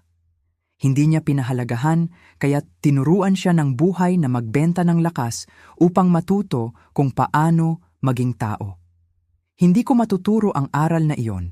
Hindi ito mabibili ng pera, tanging ang pawis at kahihiyan lamang ang makapagtuturo nito.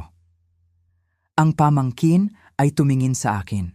Marahil ay nakita niya akong malupit, ngunit hindi niya alam na upang magkaroon ng kapayapaan na malupit na ito, ang aking puso ay ilang beses nang nabasag. Hindi ko siya iniligtas. Ito ay ang pagbibigay sa kanya ng huling pagkakataon upang iligtas ang kanyang karakter. Kung malalagpasan niya ang pagsubok na ito sa pamamagitan ng kanyang sariling paggawa, siya ay mabubuhay. Kung hindi, iyon ang kanyang kapalaran. Ang piging ng pagdiriwang ng bagong taon sa nursing home ay naging masigla sa tabi ng apoy.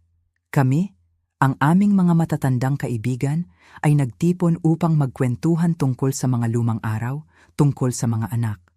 May umiiyak sa pangungulila sa kanilang mga anak, may tumatawa dahil sa tagumpay ng kanilang mga anak at apo. Pagdating ng aking turn, inangat ko ang tasa ng tsaa, tiningnan ang apoy na sumasayaw at ibinahagi ang aking puso. Mga Ginoo at ginang, ang mga anak ay biyaya mula sa langit, sila ay ating laman at dugo. Ang pagmamahal sa anak ay likas, ngunit kung mapapanatili ba natin ang biyaya para sa kanila, ay nakasalalay sa ating karunungan. Iniisip natin na ang lahat ng sakripisyo ay mabuti at marangal. Ngunit natutunan ko ang isang mahalagang aral sa buong buhay ko. Ang maling pagmamahal ay ang pinakamatamis na lason na pumapatay sa 2 henerasyon. Ang pag-alam kung kailan bibitawan upang ang anak ay makalakad sa kanyang sariling mga paa ay ang pinakamalaking pagmamahal. Lahat ay tahimik na tumango na may pagkaunawa. Walang nakakaalam na upang masabi ang pilosopiyang iyon, kinailangan kong magbayad ng isang mangkok ng nilason na sabaw at isang nawasak na bahay. Hapon ng Disyembre 30, habang ang lahat ay nagmamadaling maghanda para sa bagong taon, naglakad ako ng mag-isa patungo sa tuktok ng burol. Ang paglubog ng araw ay dumating, pininturahan ang buong kapatagan ng kulay lila. Malakas ang hangin, nagdadala ng amoy ng lupa at pagbabago ng panahon. Nakatayo ako doon na nakatingin sa malayo kung saan ang lungsod ng Maynila ay umiilaw. Sa isang tagong sulok sa lungsod na iyon, marahil ang aking anak ay nagbubuhat ng mabibigat na kargamento, basa ang kanyang damit sa pawis, gutom ang kanyang tiyan. Bahagya akong ngumiti, isang ngiti ng kaginhawahan at kapayapaan.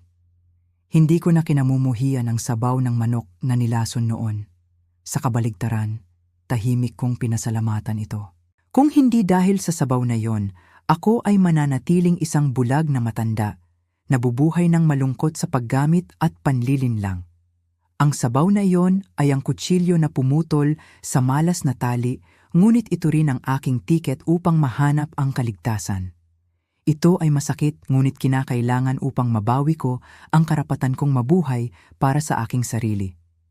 Pinikit ko ang aking mga mata, huminga ng malalim ang hangin ng kalayaan. Ang araw ay lumubog sa likod ng bundok, ngunit sa aking puso, isang bagong araw ay tunay na nagsisimula. Ang kapayapaan pala ay hindi ang pagkakaroon ng mga anak at apo, kundi ang pag-alam na nabuhay ako ng buong puso at wala nang dapat pagsisihan, kahit na ang sakit. Ang sabaw ng manok noong nakaraang taon ay isang masakit na paalala tungkol sa maling paraan ng pagmamahal sa mga anak. Ang bulag na sakripisyo at sobrang pag-aalaga ng mga magulang ay minsan hindi nagbibigay ng pasasalamat, ngunit hindi sinasadyang nagpapalaki ng kasakiman at kalupitan na nawawalan ng pagiging tao. Ang kwento ay naghahatid ng isang malalim na mensahe. Ang pagmamahal ng pamilya ay sagrado, ngunit hindi walang kondisyon upang palayain ang kasamaan. Ang pag-alam kung kailan bibitawan, ang pagiging matatag sa pagputol ng nakakalason na mga ugnayan, kahit na ito ay sariling dugo, ay ang paraan upang mahanap ang kapayapaan. Huwag hayaang ang pagmamahal ay maging lason na pumapatay sa kinabukasan ng iyong anak at sa iyong pagtanda. Ngayon, kung nagustuhan mo ang kwentong ito, pindutin ang like, mag-subscribe sa channel at ipaalam sa akin kung aling bahagi ang pinakanakagulat sa iyo. Ang bawat subscribe at komento mo ay isang malaking inspirasyon para sa amin na magpatuloy sa pagbabahagi ng mas maraming makabuluhang bagay sa buhay. Maraming salamat.